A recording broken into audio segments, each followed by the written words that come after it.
এই ভিডিওতে নেত্রকোনা জেলা টাকরুকোনা বাজারের সম্পূর্ণ ইতিহাস এবং সৌন্দর্য আপনারা সামনে তুলে ধরার চেষ্টা করলাম ইনশাআল্লাহ। নেত্রকোনা জেলা টাকরুকোনা বাজার একটা ঐতিহাসিক ও সংস্কৃতিবহুল স্থান হিসেবে পরিচিত। স্থানীয় জনশ্রুতি অনুযায়ী টাকরুকোনা বাজারের নামকরণটা হয়েছে এক সময়ের প্রভাবশালী জমিদার বা স্থানীয় ঠাকুর পরিবারের নাম অনুসারে, অথবা হিন্দু ধর্মাবলম্বীদের ঠাকুর বা দেবতার উপাসনালয়ের কাছাকাছি অবস্থানের কারণে এই নামটা আইছে বলে ধারণা করা হয়। তবে এই টাকরুকোনার নামটা লয়ে কিন্তু অনেক মতবিরোধ আছে। যদি সঠিকটা কারো জানা তাই অবশ্যই কমেন্ট সেকশনে লিখে কিন্তু জানাই পাবেন। সবচেয়ে মজার বিষয় হইতেছে টাকরুকোনা বাজারের মধ্যে স্থানীয় চাষকৃত বিভিন্ন ধরনের শাকসবজি যেমন লাউ, কুমড়া, বেগুন, পটল, ঢেঁড়স, মরিচ, টমেটো, শসা ইত্যাদি ইত্যাদি আরো অনেক শাকসবজি পাওয়া যায়। আরো মজার বিষয় হইতেছে মৌসুমী তাজা ফলমূলও কিন্তু পাওয়া যায় এই টাকরুকোনা বাজারের মধ্যে, যেমন আম, কাঁঠাল, লিচু, জাম, পেঁপে, কলা, আনারস, তরমুজ, বেল ইত্যাদি ইত্যাদি আরো অনেক ফলমূল পাওয়া যায়। শুধু তাই না, যেহেতু টাকরুকোনা বাজারের পাশে কংস নদী, এটার লাগে নদী ও পুকুরের তাজা মাছ যেমন রুই, কাতলা, ইলিশ, টাকি, শোল, পাবদা ইত্যাদি ইত্যাদি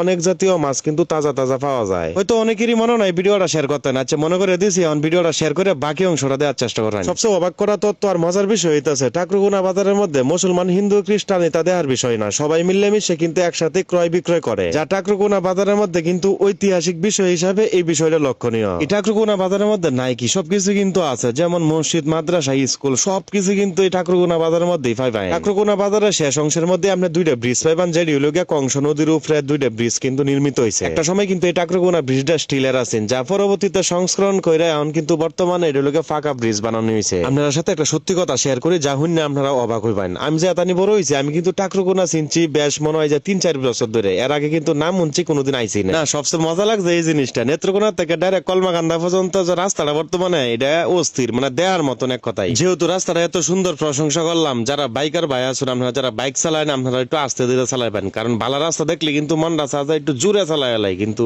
ভবিষ্যৎটা নষ্ট হয়ে যাবে, বুঝলেন। যে আপনারা কেলা গেলা টাকরুকোনার মধ্যে আমার ভিডিও দেন অবশ্যই কমেন্ট সেকশনে কিন্তু বিষয়টা লিখে জানাইবেন। আর যারা অন্য জেলা থেকে ভিডিওটা দেখছেন তারাও কিন্তু কমেন্ট সেকশনে আলেন। যে যাই হোক, অনেক কথাবার্তা কইছি, কথার মধ্যে যদি কোনো ভুল ত্রুটি হয় তো অবশ্যই কমেন্ট সেটা দেখবেন, কারণ আমি যেহেতু মানুষ, আমার ভুল হইতে হারে এটা স্বাভাবিক। আল্লাহ তাআলা আপনারা ভালো রাখ, সুস্থ রাখ ও ফাঁসক্ত নামাজটা দেখুন, যে নামাজটা না করলে কিন্তু ফেরেশতারা ডান্ডা মারা ঠান্ডা করে বলবো। এটা তো আমার সব আপনার যত বড় প্রেসিডেন্টের ফুল হয় না করে।